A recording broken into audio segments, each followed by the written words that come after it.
Bonsoir mesdames et messieurs. C'est avec un très grand plaisir que nous vous recevons aujourd'hui dans les locaux de l'Observatoire ivoirien des droits de l'homme pour cette activité qui répond ni plus ni moins qu'à 3 objectifs. Le premier objectif, c'est celui de libérer la parole, de libérer la conscience. Dans la construction de notre démocratie, dans la marche qu'on souhaite majestueuse vers les délices du modernisme et de la démocratie, l'un des points d'ancrage majeurs est celui, n'est-ce pas, de la libération des consciences. La vraie question qu'il faut se poser est celle de savoir si, sur les 30 ou 40 dernières années, nous avons réussi notre passage à la démocratie. Pour ceux qui, comme moi, sont dubitatifs ou tenant d'une thèse négative à ce sujet, l'un des points majeurs, c'est que la liberté de conscience mérite d'être dite, célébrée et n'est-ce pas présentée. L'Ivoirien nouveau, le citoyen nouveau que nous voulons construire est celui-là qui a une conscience qui ne souffre pas d'a priori conceptuel figé.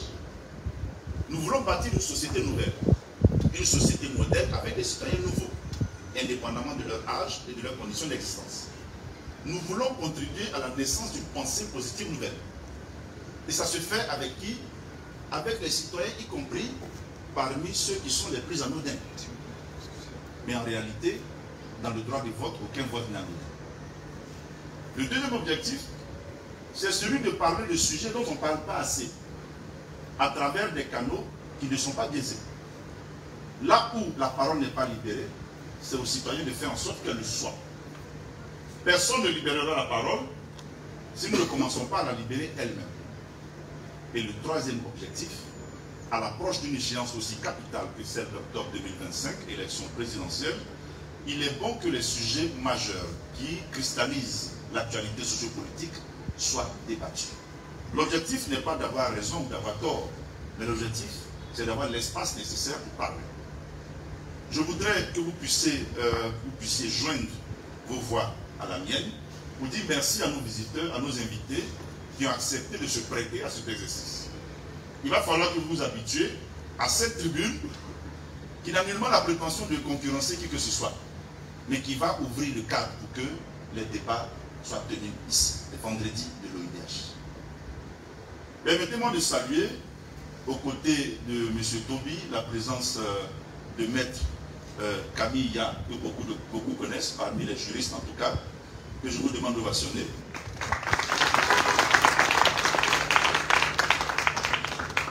Pour la petite histoire, c'est mon condisciple d'université et nous partagions à l'époque beaucoup de rêves, 25 ans en arrière. Oui, et nous sommes chers amis condisciples, nous ne sommes pas très loin de ces rêves et nous allons les réaliser.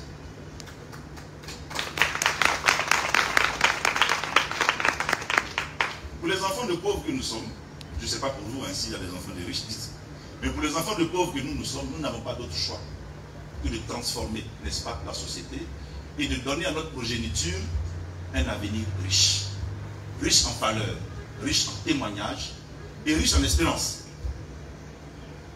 Permettez-moi de saluer à présent l'homme grandeur nature et la grandeur de l'homme, Monsieur le préfet Toby, qui nous fait l'amitié de venir ici pour la 3e ou 4e fois, mais cette fois-ci en tant qu'orateur. Je ne serai pas plus royaliste que le roi dans un exercice de présentation, mais je voudrais dire que, de par les activités modestes que vous avez déjà posées, tant au sein de l'administration publique qu'au sein de l'organisation non gouvernementale que vous avez créée par la suite, vous avez captivé, déjà par l'originalité de vos initiatives, vous avez captivé par l'approche terre à terre et de proximité que vous avez engendré dans un système qui avait du mal à s'accommoder de telles pratiques. Et ceci a permis de vous singulariser et de vous frayer par la force des choses un chemin et une certaine affection dans le cœur des Ivoiriens. Sur les réseaux sociaux, vous voyez qu'il est à chaque fois en train d'innover et de se rapprocher des populations. Le choix de ce jour n'est pas fortuit, ne relève pas d'un cas fortuit, mais c'est bien un choix mûri et réfléchi. Candidat à l'élection présidentielle, ce qui est fondamentalement votre droit, vous avez osé. La tribune d'aujourd'hui est celle-là qui va permettre que beaucoup de jeunes gens, parmi ceux qui sont là aujourd'hui, puissent comprendre en fait quelle est la trajectoire en termes de valeurs que vous voulez inculquer. Oui, nous sommes conscients et nous partageons ce rêve avec vous, le rêve sur l'espérance d'une société nouvelle. Mesdames et messieurs, je vous prie de bien vouloir ovationner monsieur le préfet Toby, président de l'organisation Aube Nouvelle. Je vous prie de bien vouloir l'ovationner.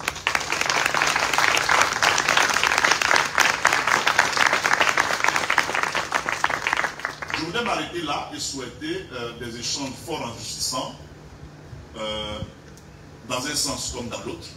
Et je vous prie de bien vouloir vous sentir libre de poser les questions qui vous viendront à l'esprit et de ne pas hésiter non plus à demander des éclairages de la part de notre invité du jour. Sur ces entrefaites, je voudrais vous remercier et déclarer la présente session, la première édition des vendredis de l'OIDH ouverte. Je vous remercie. Merci à monsieur le président de l'Observatoire du Parlement des droits de l'homme. Merci pour son mot de bienvenue, son mot d'ouverture, qui situe le cadre de cette initiative qui se veut purement et exclusivement citoyenne. Initiative. On va accompagner donc monsieur Éric Aimé-Sémian avec des ovations. Il nous offre donc l'occasion d'entrer dans le vif du sujet. Cela a déjà été dit par monsieur Éric Aimé-Sémian et je voudrais le rappeler. Nous recevons en ce jour, j'ai envie de dire un grand homme, mais bon, on laissera se témoigner de l'histoire. Mais nous recevons en ce jour un acteur politique de premier plan, un acteur de premier plan de la vie politique ivoirienne. Il comprendra pourquoi il y a assez de visages juvéniles dans ce public. L'homme politique qu'il est a certainement en mémoire les propos de James Clark. L'homme politique pense à la prochaine élection, l'homme d'État à la prochaine génération. L'OIDH travaille à former la prochaine génération. C'est pourquoi nous avons convié autant de jeunes et autant d'étudiants et d'étudiantes qui, je le crois, participeront hautement et bellement à ces discussions. Nous recevons donc en ce jour un homme rompu à l'administration territoriale. Son parcours l'a conduit de l'administration territoriale, du ministère de l'Intérieur à la scène politique ivoirienne, en passant par la société civile. Il est porté, je le pense, par l'espérance d'une aube nouvelle, et c'est certainement ce qui a motivé l'appellation de l'organisation qu'il a fondée. Et il a décidé de franchir le pas, de s'engager dans l'arène politique avec tout ce que cela comporte comme coût, avec tout ce que cela comporte comme coût, et coût dans tous les sens du terme, mais avec le traitement sur le U et le T, mais avec ce que cela comporte aussi comme coût, c'est-à-dire avec les coups de poing, avec le P à la fin évidemment.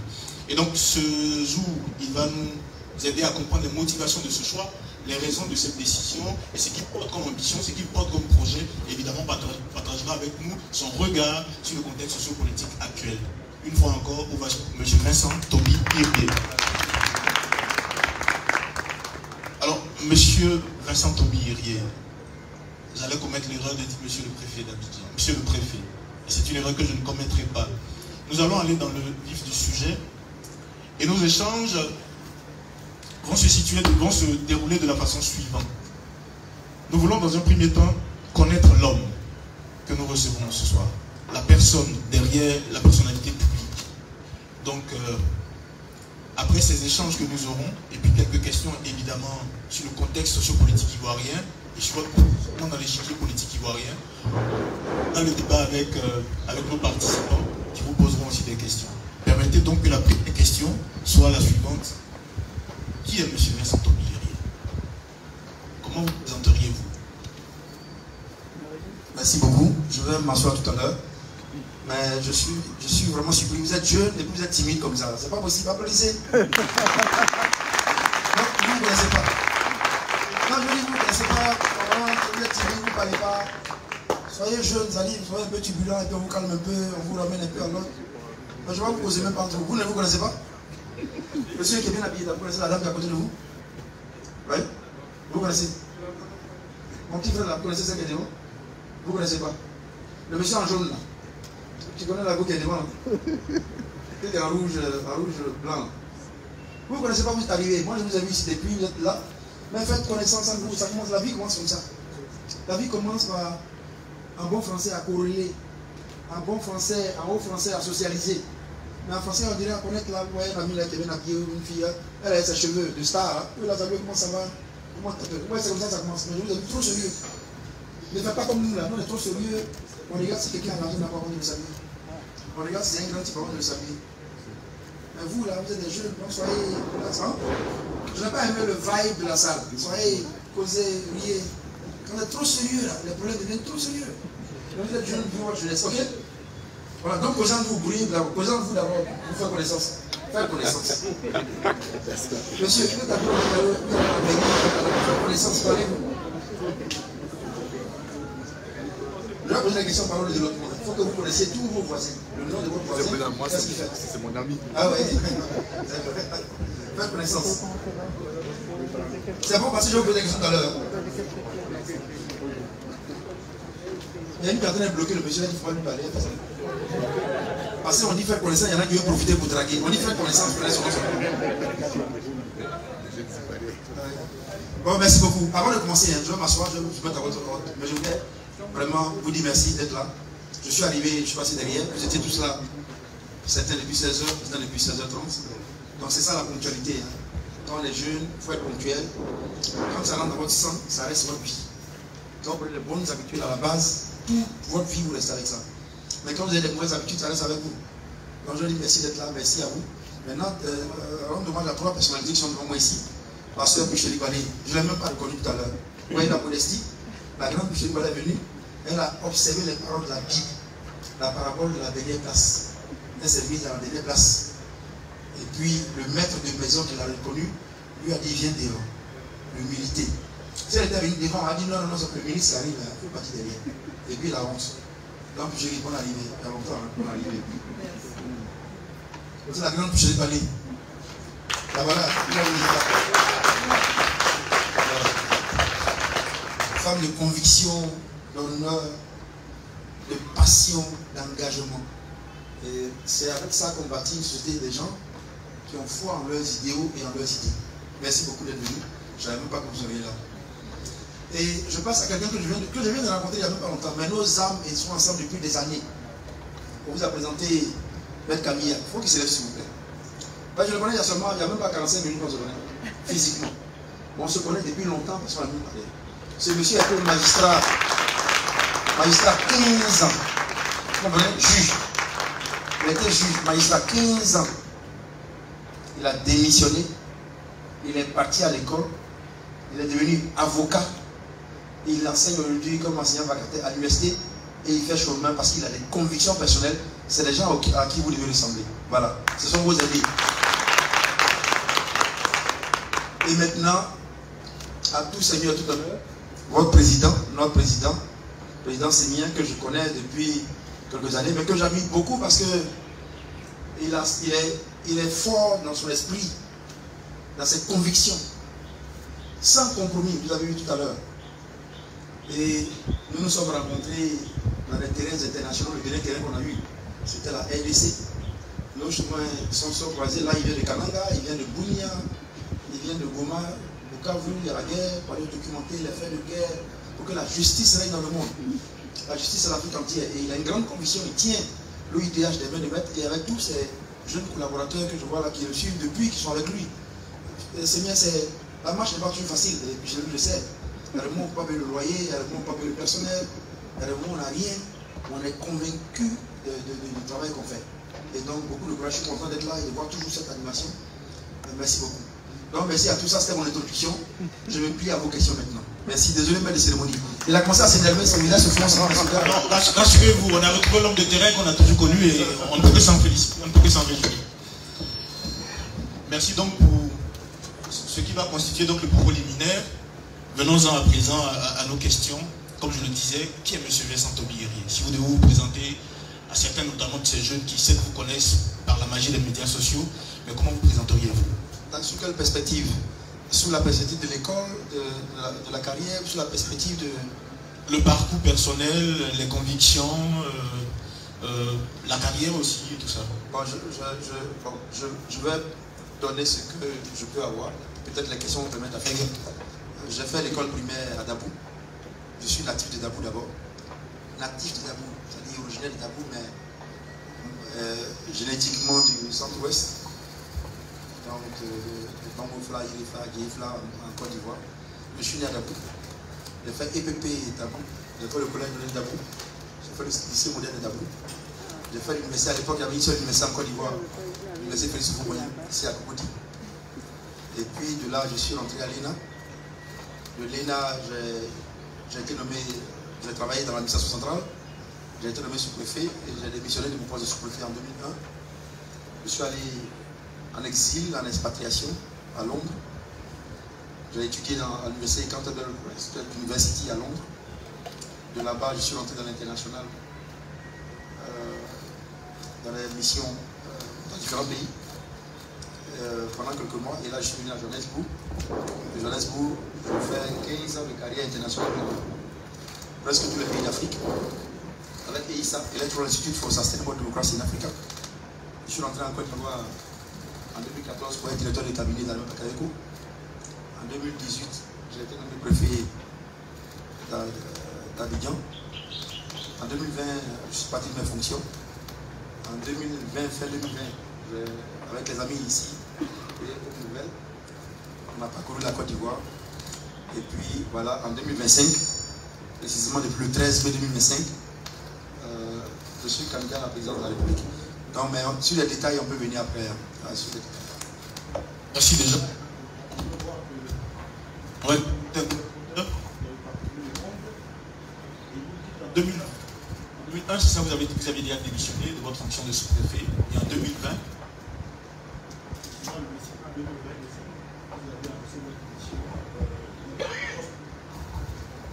merci. Vous avez annoncé la démission de votre poste de préfet d'Abidjan avec des mots plus ou moins forts quand même. Pour l'honneur et pour le respect de ma conscience, disiez-vous à l'époque, j'ai décidé de quitter mes fonctions de préfet d'Abidjan.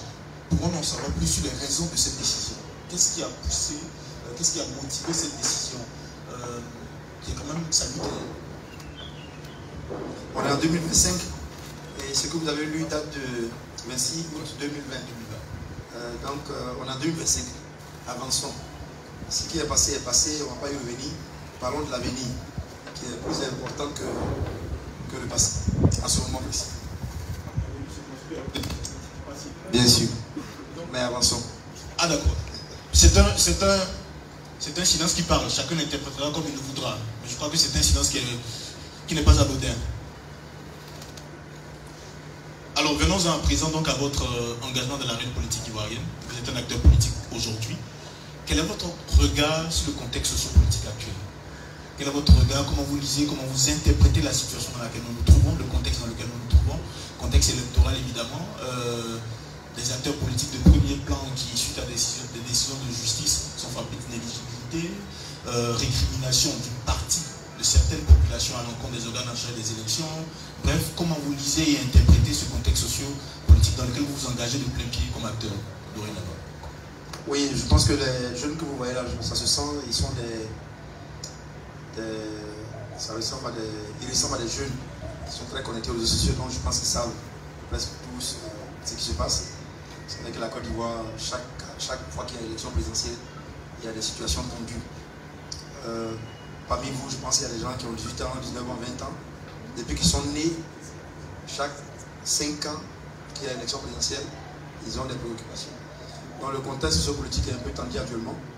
Sur la question de certaines personnes qui ne sont pas candidates, sur la question de l'état technique, sur la question des libertés, laquelle question est le sujet fondamental de l'OIDH qui nous invite aujourd'hui.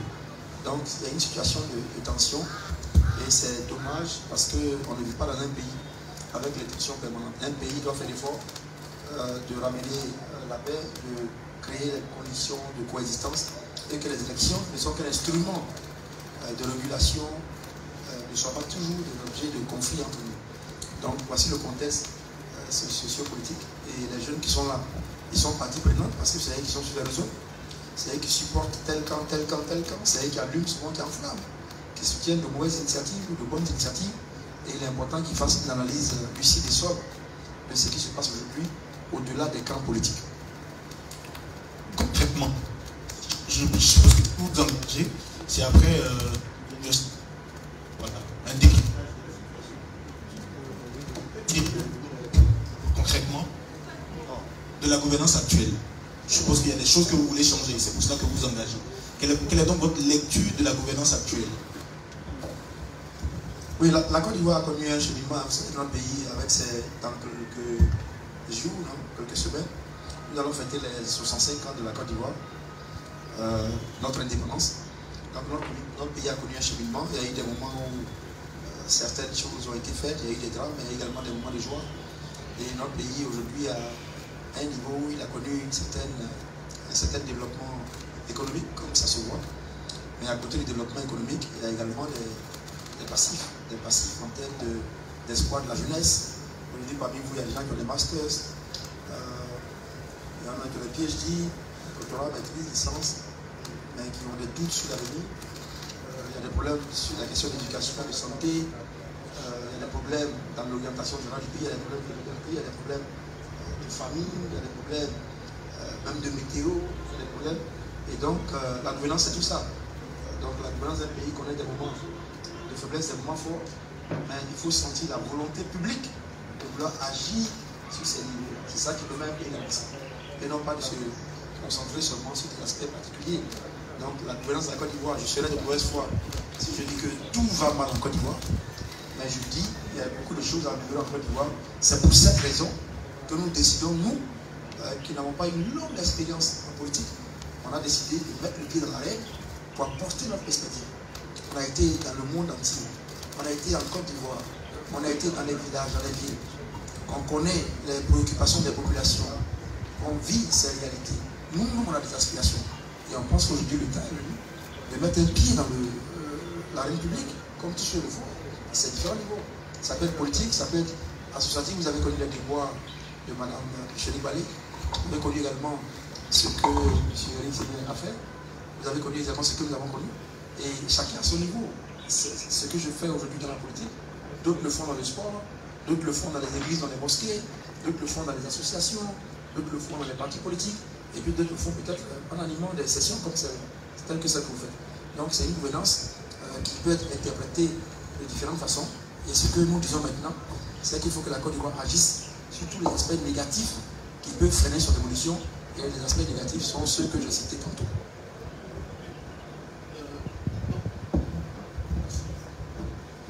Et donc, parlons d'une question concrète. Par exemple, je disais, aussi loin qu'on remonte dans l'histoire politique de notre pays, on trouve toujours une frange de la population nourrie des griefs contre les organes en charge des élections. Commission électorale, conseil constitutionnel, selon qu'on est de l'opposition ou du parti au pouvoir, il y a toujours des griefs qui sont nourris. C'était le cas en 2020, c'était le cas en 2010, c'était le cas même bien avant, on peut remonter jusqu'à 1995. Et récemment, vous avez fait des sorties également à propos de la gestion de la gouvernance électorale. Voilà. De manière concrète, qu'est-ce que vous reprochez à la gouvernance électorale ivoirienne? Qu'est-ce que vous reprochez à notre système électoral? Qu'est-ce que vous reprochez à la CENI? Comment pensez-vous que les choses doivent être améliorées et gérées? Parce que je rappelle que vous êtes aussi expert dans ces questions-là. Bon, il faut d'abord que les jeunes qui sont là comprennent. Le fait que vous critiquez un système n'est pas que vous reprochez quelque chose à ce système. Mais vous apportez votre valeur, votre perspective à un système. Parce que si vous me mettez dans la position où le fait que vous disiez, bon, écoutez, Eric Sénien, ça c'est intéressant, la rencontre est bien, mais il fallait couvrir au milieu parce que s'il pleut, on va arrêter. On ne lui reproche pas. On dit c'est bien fait, mais peut-être qu'il va y avoir une bâche ici. Mais si vous restez dans la perspective de reprocher ou de critique, tout de suite ceux qui sont en face se braquent. Même si ce que vous dites est bien, ils disent non, non, non, non. Donc, on critique un système. Même à la maison, on dit papa, ce que tu as fait, je n'ai pas aimé. Maman, ton plat là, hier, il y avait trop de sel. Hein. Mais tu ne m'as pas donné beaucoup de viande. Donc, c'est une perspective de construction. Donc, revenons à la question électorale. Bon, ça, c'est quelque chose que vous connaissez, tout le monde parle. La composition de la commission, la façon de conduire les élections. Je prends même une interview que Mme Balé a fait il y a plusieurs mois de cela. Faites tout ce que vous voulez, mais tout ce que nous voulons, c'est des conditions de transparence qui sont dans nos lois, qui sont dans les chartes que nous avons signées, qui sont dans les conventions, qui sont dans les protocoles. Donc nous disons aujourd'hui que les acteurs politiques ont quelques appréhensions concernant la Constitution électorale.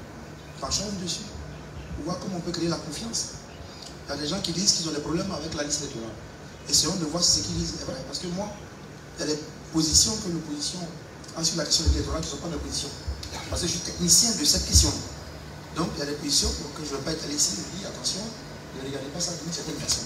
Oui, pourquoi pareil? Comme on peut être d'accord. Ensuite, il y a des questions de conduite de processus. De tel niveau, pourquoi on fait. Pour qu'il n'y ait pas de calendrier électoral, par exemple, qui m'a donné sorti. Quand on commence un processus électoral, il faut qu'on sache tout. C'est la transparence et le professionnalisme. Même vous, quand vous êtes à l'école, on dit, de tel jour, le semestre, ce sera ceci. La première semaine, il y aura ceci. Maintenant, on est assis, on ne sait pas. Un bon matin, on nous dit, venez, il y a une réunion à la commission. On court, on arrive. Quand on arrive, on dit, bon, vous avez 4 jours pour désigner vos coordonnateurs régionaux. Et on court, en plus, on dit, non, les coordonnateurs que vous avez désignés, il faut qu'ils soient inscrits sur la liste électorale locale là-bas. Et maintenant, on doit les mettre en cause. Ensuite, on dit, c'est pas comme ça qu'on fait un processus. On attend. Quelle est la prochaine étape? Un processus électoral, il doit être clair pour tout le monde. Moi, je dois savoir, vous, c'est pas seulement pour les partis politiques et pour les candidats. C'est pour vous, en tant qu'élève, là. Vous dites, bon, moi, je vais m'absenter, mais je reviens parce que je sais que le 4 septembre, ils vont recruter les agents des bureaux de vote. Moi, je vais travailler comme vous. Donc, il faut que je revienne à cette période. C'est une question de transparence. Donc, c'est le calendrier. Et ensuite, il y a les éléments plus techniques dans lesquels je peux vous embrouiller. C'est les éléments de comptabilisation des résultats, de logistique, de déploiement, la gestion du contentieux, c'est-à-dire des disputes après. Ça, c'est des choses. Donc, nous disons que la Côte d'Ivoire doit arrêter le cycle de violence. Chaque fois qu'il y a eu beaucoup de morts en Côte d'Ivoire, c'est l'élection. Covid n'a pas tué comme élection. Les inondations ne tuent pas comme élection. La dengue, Ebola ne tue pas comme élection. Chaque fois qu'il y a eu le même jour beaucoup de morts en Côte d'Ivoire, c'est l'élection. Mais quand même, on a déjà primé. Tant que tu marches quelque part, et puis ton pied cogne un caillou. Soit le caillou, tu le mets de côté, soit tu dévies le caillou. Mais c'est ça un être humain. Et c'est ce que nous disons sur les éléments du processus électoral. Il faut que la Côte d'Ivoire arrête de faire par là. Et qu'il y a des problèmes, on discute. Et tous les pays sont comme ça. M. Semi vient d'arriver de la RDC. Mais c'est un pays qui a ses souffrances. Mais là-bas, les questions électorales, c'est très pointu. On fait des réformes quand ça ne va pas. Même l'Afrique du Sud. Tous les 4 ans, l'Afrique du Sud fait des réformes électorales. Pour contenter, pour éviter les tensions. Donc, on devrait à la Côte d'Ivoire d'avoir aussi une approche qui permet une inclusion. Voilà. Donc, je ne reproche pas, mais je contribue, je dis qu'il faut garantir des conditions, des lois, des dispositions, des institutions qui permettent à tout le monde d'avoir confiance et de faire une élection sans violence. Et donc, parlons de réforme électorale. Président, quelles réformes concrètes institueriez-vous pour ce qui est, par exemple, de la CEI, en tout cas des organes en charge des élections? Quelles réformes concrètes vous mettriez en place pour que nous ayons un système électoral qui, de votre point de vue, soit plus inclusif? Et pour les jeunes, je sais qu'il y a des gens qui font le droit parmi vous. Qui fait le droit? Vous avez honte de faire le droit? Mais faites le droit comme ça, on devrait vous cacher. Voilà. Voilà. Je crois qu'il y a des étudiants en sciences politiques également. Hein. D'accord. Sciences Po. ENA. Physique nucléaire. Mathématiques. Ok. Pour les étudiants en Sciences Po et puis en droit, faites la distinction entre changement de loi et réforme. La Côte d'Ivoire n'a jamais connu de réforme électorale. Elle a connu des changements de loi. C'est-à-dire qu'il y a des ordonnances qui ont changé des lois, l'Assemblée nationale a changé. Une réforme, c'est un processus d'appropriation. C'est-à-dire on appelle la société civile, on appelle les jeunes, les femmes, les vieux, les institutions, tout le monde et on dit bon, écoutez, la loi sur la gestion des armes, ça nous paraît compliqué. Qu'est-ce qu'on fait? Tout le monde parle. Et les juristes vont s'asseoir maintenant, ils traduisent. Ou alors, des juristes écrivent et ils vont vers les populations, partis politiques, société civile, tout le monde. Qu'est-ce que vous en pensez? C'est ça qu'on appelle réforme. La réforme, c'est le juridisme. C'est la légistique. C'est les hommes de droit. C'est les hommes d'expérience, plus le processus social et politique. C'est ça qui s'appelle une réforme. Mais qu'une loi change, ce n'est pas une réforme. On a eu des changements de loi en Côte d'Ivoire. On n'a jamais eu une réforme électorale. Une réforme électorale, ça suppose qu'on ait un projet de loi, un avant-projet de loi, et puis on va demander aux gens, écoutez, la disposition sur le parrainage, comment ça se passe? La disposition sur la nomination des agents de bureau de vote, la disposition sur le recrutement des gens, la disposition sur l'impression des bulletins de vote. Quand on a la vie de tout le monde, qu'on arrive à un consensus minimum, ça s'appelle une réforme. Et pour la réforme, moi je demande une réforme totale du dispositif électoral de la Côte d'Ivoire.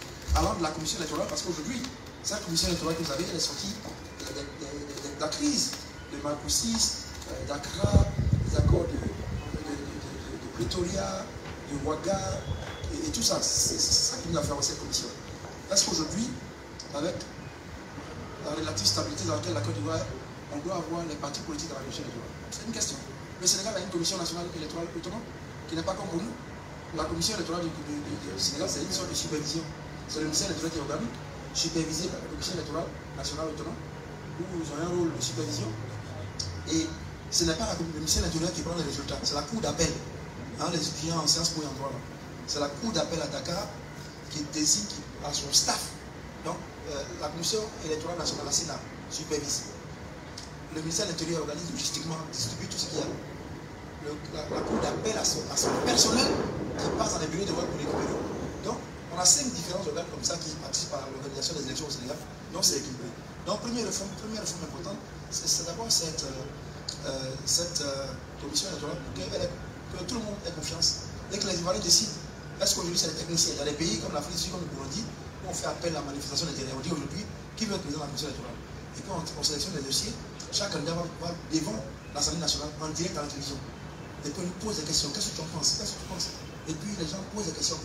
Et toute la nation sait qui vaut rien, qui est fort, qui a telle chose. C'est comme ça. Et puis on choisit. Il y a des gens aussi où c'est. Voilà, ce sont les administrations. Il y a des commissions comme à Djibouti où c'est juste temporaire de 2 mois, 3 mois. Donc la Côte d'Ivoire va définitivement une commission technique de techniciens, des gens de droit, de sciences po, de lettres, de mathématiques, de physique, qui ont une certaine connaissance. Et puis à côté d'eux, peut-être une commission de supervision quand même pour assurer le regard des partis politiques. Donc ça c'est le premier. Le deuxième élément qui est plus important que le premier, c'est la réforme constitutionnelle. Aujourd'hui on parle de constitution.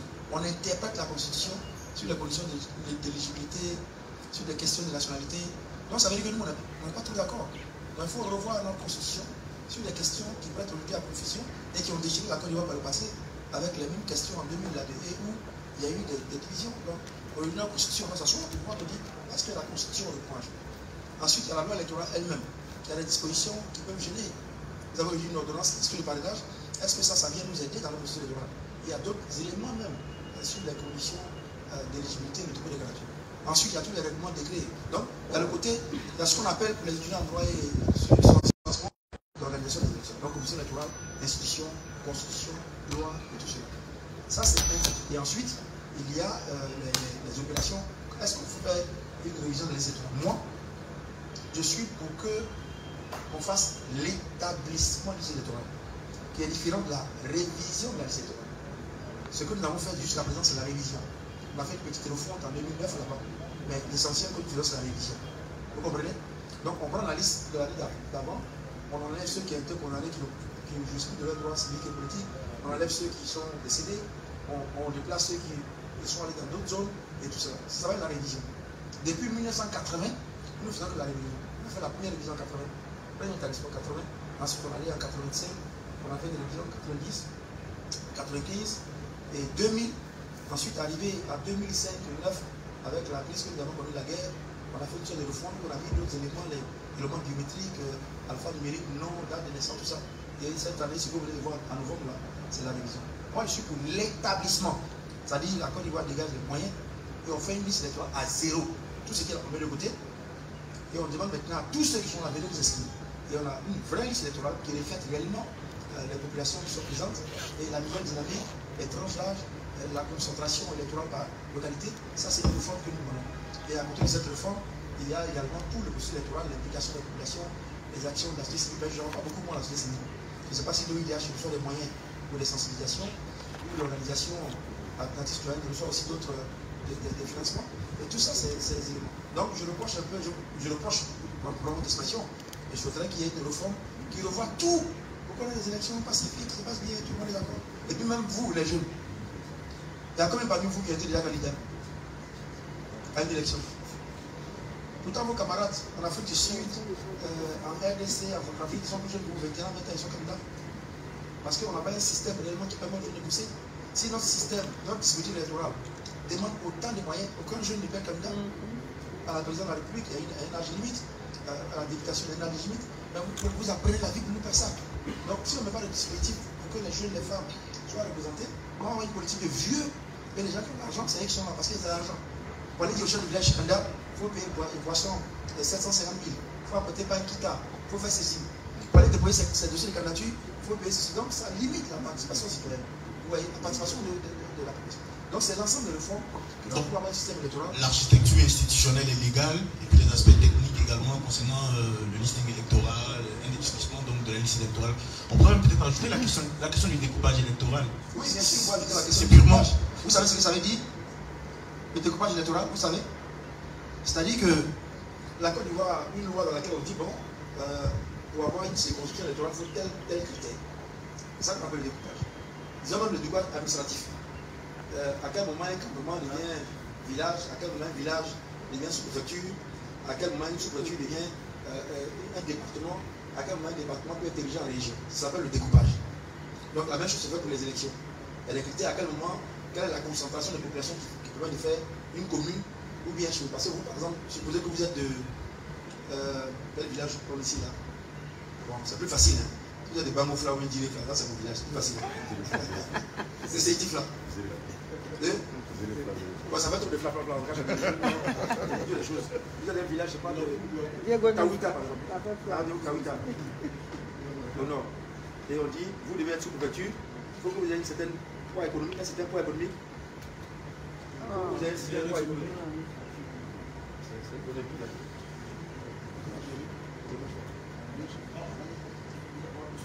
Donc, il faut que vous ayez un certain poids économique. Donc, le découpage là, la Côte d'Ivoire a 29 millions et quelques populations, avec un parlement de 257 députés. Donc, quand vous divisez, si vous apparaît, divisez, vous allez voir. L'Éthiopie, après aujourd'hui, près de 100 millions d'habitants, ils ont 500 députés. La RDC a aujourd'hui à plus de 90 millions d'habitants et il y a 500 députés.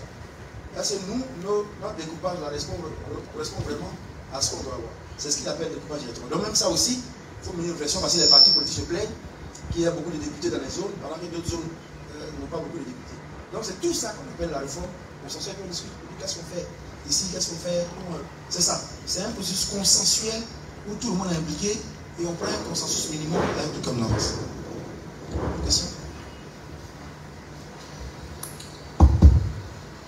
Merci, merci. Alors, encore une fois, merci à M. Vincent Guerrier. On apprécie, je crois qu'on peut apprécier donc votre fine connaissance, en tout cas votre intérêt pour la question électorale, puisque c'est malheureusement le nez de la guerre sous nos cieux. J'ai bien envie d'ouvrir déjà les échanges avec le public, offrir donc l'occasion à celui ou à celle qui voudrait poser des questions de se manifester. Donc déjà, on va faire passer une liste, recenser... Ne soyez pas timide à imposer, même si vous n'êtes pas... les premières personnes qui se sont manifestées. Et pendant qu'on recense donc ces personnes qui se manifestent, une question encore. Comment vous positionnez-vous relativement à l'échiquier politique actuel? Alors, ça vous donne l'occasion de préciser, parce que sur certains plateaux, on l'a entendu préciser cela, les distinctions entre coalition, alliance et tout ça. Mais il y a un jeu d'alliance qui se fait actuellement dans l'échiquier politique, surtout du côté de l'opposition, CART, Front commun, ainsi de suite. Comment le désormais homme politique que vous êtes se positionne dans l'opposition par rapport à ces différents jeux d'alliance?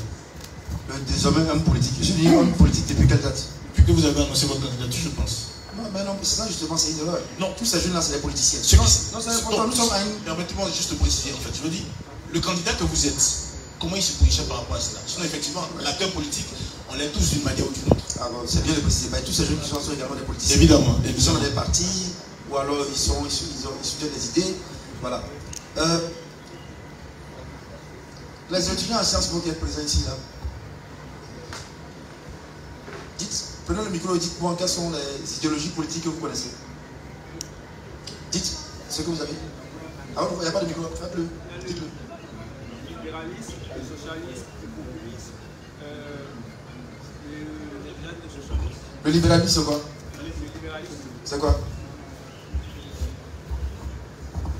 C'est une idéologie politique qui attend des implications économiques et des implications sociales. Je n'entends pas. C'est une idéologie politique qui attend des implications économiques et des implications sociales. Et en tant qu'implication sociale, on dirait, le libéralisme politique, c'est le libre choix, ou je dirais c'est un espace c'est une idéologie politique qui offre la latitude aux populations de pouvoir avoir accès aux propriétés privées et à la libre circulation et également aux libertés d'expression et libertés individuelles. D'accord. Derrière vous, quelqu'un peut me dire une idéologie politique qu'il connaît et puis dire ce que c'est? Sciences Po. Révélez-vous.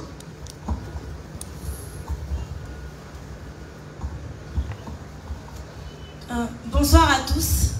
Je suis Dionda Elika, étudiante en master sciences politiques, affaires internationales et diplomatie. Et j'aimerais parler du réalisme. Le réalisme politique est une idéologie qui consiste à voir le monde tel qu'il est au lieu de le voir tel qu'on voudrait qu'il soit. À ce titre-là, il y a cette citation favorite: les États n'ont pas d'amis, ils n'ont que des intérêts. Le réalisme suppose donc qu'au lieu de chercher un soi-disant bien-être individuel utopique, il faudrait s'imposer par la force afin d'avoir le maximum de profit. En ce sens, il est opposé du libéralisme qui tend à recouvrir un certain idéalisme. Je vous remercie. Merci. En droit, quelqu'un de droit peut... Ok. Merci beaucoup, jeune dame. Merci. Nous sommes également à un cours, et puis à une formation, des échanges. Parce que ce que je dis là, tous vos aînés qui sont devant là, ils savent ça. Ils vont compléter même avec moi, s'ils le souhaitent. Le libéralisme, c'est une approche politique qu'on appelle l'idéologie, qui privilégie l'économie de marché, la libre entreprise. C'est-à-dire, vous appelez comment? Anissé décide, lui, de créer une entreprise demain. Il y a un guichet unique de création d'une entreprise, et puis l'entreprise, comme il veut, il n'y a pas de limitation. Et l'exemple type dans le monde du libéralisme, c'est les États-Unis d'Amérique. Mais libéralisme, c'est le côté joli, quoi. Avant, on disait capitalisme, le capital, l'argent, l'entreprise privée. Et la Côte d'Ivoire a été longtemps qualifiée de pays, nos grands partis politiques, certains qui ont augmenté au pouvoir, c'est le libéralisme. Ensuite, elle a parlé de réalisme politique, ça c'est une notion qui est nouvelle même pour moi-même actuellement. Mais on connaît également le socialisme. Socialisme, ça vient de social. Social vient de société. Société veut dire communauté. Donc, une idéologie socialiste, c'est une idéologie, avant on disait même communiste, qui est l'extrême du socialisme. C'est-à-dire que l'État s'occupe de beaucoup de choses, qui est le contraire du libéralisme, où l'État est limité, ses interventions, il fait toute la surveillance, mais il ne rentre pas dans le champ privé. Mais le socialisme, l'État même est détenteur d'entreprises privées, comme on l'a dit à Côte d'Ivoire. L'État est détenteur, il y a des entreprises publiques qui appartiennent à l'État. L'État fait l'éducation, la santé, l'emploi, tout. L'État est présent partout pour les sociétés. Ça, c'est le socialisme. Et la France a eu beaucoup. Nous-mêmes, on était dans le libéralisme, on a eu de longs moments de socialisme. Donc, vous comprenez? Ouais, tellement c'est compliqué, vous-même vous êtes calme, vous écoutez. Les gens ne connaissent pas les idéologies en Côte d'Ivoire et en Afrique d'une façon générale. Personne n'est élu sur la question de l'idéologie. Pourquoi? Parce que nos populations ne sont pas suffisamment éduquées à connaître ça. Si vous allez devant la télévision, vous dites, moi je suis pour la social-démocratie, parce qu'il y a beaucoup de variantes. Il y a le libéralisme, il y a le socialisme, il y a la social-démocratie, il y a le centre, les centristes, il y a beaucoup de... Ce n'est pas les choses que les gens comprennent. Les gens comprennent, donnez-moi du travail, donnez-moi la nourriture, je veux la sécurité, je veux la santé. Donc, j'ai fait cette précision pour que vous sachiez que nous, la nouvelle classe, on ne veut pas s'enfermer dans des idéologies qui gouvernaient l'Europe. Non. Et ça s'approche un peu de ce que la jeune dame a dit tout à l'heure. On veut aujourd'hui répondre aux préoccupations de la population, quel que soit l'angle idéologique dans lequel on est. Être socialiste, c'est être coincé. Demain, si une entreprise privée créée par Anissé veut, elle, gérer tout un domaine, on dit non, nous les socialistes ne font pas ça. Demain, si c'est libéralisme, bon, l'État ne va pas intervenir parce que nous, la libéralisme, non, on ne veut pas ça. C'est dépassé pour nous. On veut un État qui assure le rôle, comme je l'ai dit partout, sécurité, santé, emploi, tout, qui régule les entreprises pour que les entreprises ne fassent pas n'importe quoi. Mais on veut un État, en même temps, qui s'occupe de votre éducation, de votre jeunesse. Parce que nous, la jeunesse, c'est le pilier central de notre action. Que l'État s'occupe de vous, de votre orientation, vous fasse rêver, s'occupe de votre sécurité, de votre santé. Donc, ça c'est l'idéologie. Maintenant, en fonction de l'idéologie, on fait des alliances. Quand vous êtes jeune, il faut que vous sachiez, souvent on entend parler de coalition et alliance. Hein? Souvent, les gens mélangent, même vos parents, les politiciens. Ils sont dans la politique, mais ils n'ont même pas souvent certaines petites notions. Souvent, on parle de coalition, on parle d'alliance. Pourtant, ce n'est pas la même chose. Donc, apprenez-vous aussi, puisque vous serez des politiciens de même, peut-être vous l'êtes déjà, apprenez à comprendre ça. On se met ensemble en politique, là, comme il a dit tout à l'heure, par coalition et par alliance. Ok? Écoutez-moi très bien. Une coalition, c'est un regroupement stratégique de partis politiques pour gérer le pouvoir. C'est-à-dire qu'ils ont gagné les élections et donc ils se mettent ensemble et disent bon, toi tu as le ministère du tourisme, toi tu as l'environnement, toi tu as l'économie des finances, toi tu as l'armée, toi tu as l'intérieur, toi tu as la sécurité, toi tu as la diplomatie. Et puis ils gèrent ensemble le pouvoir. Donc ceux-là, on les appelle coalitions. Dans les cas des régimes parlementaires, il y a des régimes présidentiels ou présidentialistes, comme on dit, où c'est le président, c'est l'exécutif qui est fort. Il y a aussi des régimes en Côte d'Ivoire, comme les autos, où c'est régime. Ah, d'accord. Ah, le bataille, c'est vrai. Ouais. Donc, il y a les régimes parlementaires, c'est-à-dire que c'est l'Assemblée nationale qui est forte. C'est comme les autos, comme les membres au Botswana, c'est des royaumes. C'est le roi qui est là. Le roi règne, mais c'est le premier ministre qui a la main du gouvernement. Donc, c'est le régime parlementaire. Donc, quand on est élu, on va au Parlement. Et c'est le Parlement qui élit le Premier ministre, qui élit à tous les exécutifs. Un peu comme en Grande-Bretagne, vous voyez, comme en Angleterre. Donc c'est le régime parlementaire. Donc là-bas, si on est 3 députés, une assemblée de 65 personnes, comme c'était l'Assemblée nationale ici, en Afrique, moi j'ai 30 députés, lui il a 2 députés, 3 députés, on se met ensemble, et puis on décide qui est Premier ministre dans le vote à l'Assemblée nationale. Maintenant le Premier ministre, mais quand je dis que moi j'ai 30 députés, je demande la défense, parce que je demande la justice, parce que je veux réformer la justice, je demande l'agriculture, parce que c'est important, et les autres demandent, et on est élu, on prend la primature, le gouvernement. Ça c'est une coalition. Soit pour les élections, soit pour l'Assemblée. C'est ça qui s'appelle coalition. Mais une alliance est une alliance, c'est les gens qui ne sont pas encore arrivés au pouvoir. Ils veulent arriver au pouvoir. Donc c'est Vincent Tobiré qui s'allie avec Ansari Timoko. C'est MGC, c'est COGEP, c'est PDCI, UDI, tous ces partis qui s'allient avec le PDCI parce qu'ils doivent avoir des élections. C'est le PDCI qui s'allie avec le PPACI pour les élections. Ce sont des alliances. Voilà. Et donc, ça c'est fait en fonction de l'idéologie dont on parlait. C'est-à-dire, Ansari Timoko s'allie à moi parce que lui et moi, on veut mettre en priorité le social pour le développement de la Côte d'Ivoire. Donc on s'allie. Ok? Et ensuite, à côté de ça, on a la même vision de justice, de paix et d'alternance par les élections démocratiques. Donc voilà pourquoi nous créons cette alliance ensemble en fonction de nos affinités. Mais il y a des éléments également dans une alliance scientifique, hein, c'est votre amitié. Quand je connais Picheli Balé depuis longtemps, je sais son caractère, je sais son histoire, et je pense qu'on peut travailler ensemble. Et donc on dit, Picheli, bon, elle va regarder, bon d'accord, je connais Laurent Gbagbo qui est allié avec Tidjane Thiam. Mais eux, peut-être que je ne les connais pas trop, bon. Mais je connais par contre, je connais Mme Gbagbo avec qui je vois souvent Picheli Balé. Elle, peut-être qu'elle est sensible à mon discours. Donc je vais partir avec elle. Ou je vais avec Gbagbo, ou je vais avec Thiam. C'est comme ça qu'on fait des alliances. Maintenant, dans le cas africain, les alliances là, comme on est africain, il y a des choses qui n'échappent pas. Et ça, c'est objectif, hein. C'est objectif subjectif. En Afrique, les alliances dépendent aussi du clan, de la tribu, de la région, où les gens se mettent plus facilement ensemble parce qu'ils ont une appartenance, pas seulement en Côte d'Ivoire, mais en Afrique. Donc voici comment se font les alliances. Nous, notre alliance, le grand va s'arrêter avec moi, c'est une alliance fondée sur la vision commune d'une Côte d'Ivoire qui doit promouvoir le développement pour tous, pour les jeunes, pour les femmes, pour tout le monde, et qui doit pouvoir instaurer une justice équitable pour tous, qui doit pouvoir donner un accès aux emplois publics et privés pour tous, et où il n'y a pas de crise, il n'y a pas de violence. Donc voilà pourquoi nous avons créé notre alliance à côté des autres. Mais il y a des alliances à un premier niveau, et puis il y a des alliances qui deviennent fortes. Si nous, demain, on joint d'autres personnes, on devient plus fort. Comme le RHGP, qui est actuellement un parti qui était une alliance de 2005 à 2010, parce que c'était le PDCI, le RDL, qui sont mis ensemble. Et en 2018, ils sont mis RHGP.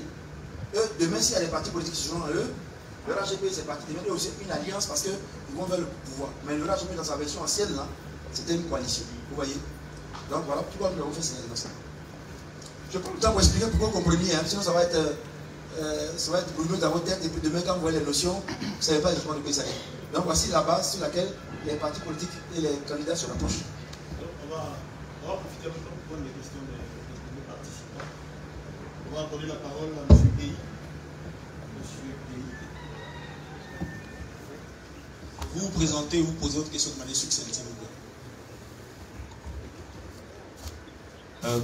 Bonsoir à tous. Bonsoir, monsieur Toby. Je suis Gueye Henri Cédric, étudiant. Bon, ma question part d'un constat. Je remarque que, moi personnellement, je n'ai pas connu 1990, je n'ai pas connu 2000, brièvement 2010, mais de ce que je sais, de 2010 jusqu'à maintenant, aucune élection ne s'est passée sans que les jeunes de ma génération soient présentés, soient utilisés comme un carburant de violence politique.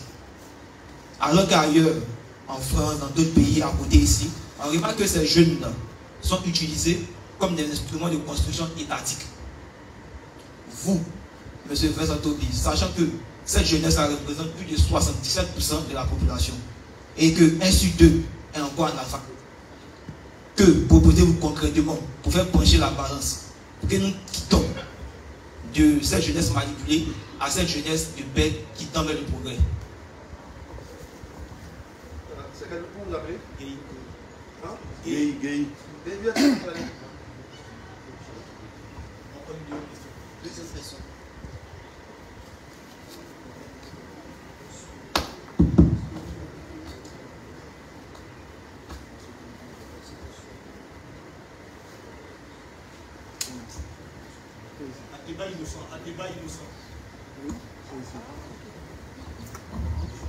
Merci, bonsoir mesdames et messieurs. Monsieur le préfet, bonsoir. Je suis Ateba Innocent, coordonnateur national de l'ONG Soleil et Conciliation. Je voudrais remercier monsieur le préfet pour ce brillant exposé. Personnellement, j'ai eu à le suivre et dans le cadre de certaines activités, il était souvent un bougon pour gérer certains problèmes. Je constate qu'il maîtrise le terrain en Côte d'Ivoire et sa candidature ne me surprend pas. Cependant, au regard de cet exposé qu'il vient de nous donner ce soir, nous constatons véritablement que l'organe en charge des élections en Côte d'Ivoire présente effectivement des dysfonctionnements. Et nous constatons que monsieur le préfet est candidat. Pensez-vous qu'avec un tel organe, vous pourriez aller aux élections, puisque rien n'a encore changé? Il y a des propositions qui sont faites de part et d'autre, rien n'a encore changé. Et vous, qui êtes vraiment l'œil, les oreilles, qui avez une vision pour ce peuple-là, pensez-vous qu'avec telle disposition, vous pourriez aller aux élections et les remporter? Merci. Ateba Innocent, ONG Soleil et Réconciliation. Oui, monsieur Gueye, vous êtes né à quelle année? Ça ne gêne pas. Hein? Vous êtes né à quelle année? Vous êtes né à quelle année? 2004. Nous, on est vieux, il est né en 2004. On vieillit, mais c'est bien. On vieillit, il est né en 2004. Et puis il me pose des questions, il me bloque même tout ça. 2004. Mais Gueye, peut-être avant que votre papa et votre maman se rencontrent là, se rencontrent pour que vous naissiez. Les jeunes étaient encore dans la violence en Côte d'Ivoire. Vous voyez, c'est un phénomène qui date de longtemps. C'est une les jeunes, la violence. Parce que 2004, vous êtes né en 2004. En 2000, il y avait près de 300 morts. Il y a un charnier qui a été découvert avec apparemment 147 personnes dedans, dans la lisière de Yebourg. Donc, avant que vos parents se rencontrent, là, il y avait déjà du sang partout. Avant que vos parents se rencontrent, en 2002, on a eu la rébellion qui a éclaté. Il y a eu des morts. Jusqu'aujourd'hui, je n'ai aucun chiffre officiel de ce qui s'est passé pendant la rébellion et tous ceux qui sont morts quand la crise a éclaté. Parce que les 3000 morts dont on parle là, c'est les 3000 morts de la crise post-électorale. Mais les décès de la violence, il y avait des violences.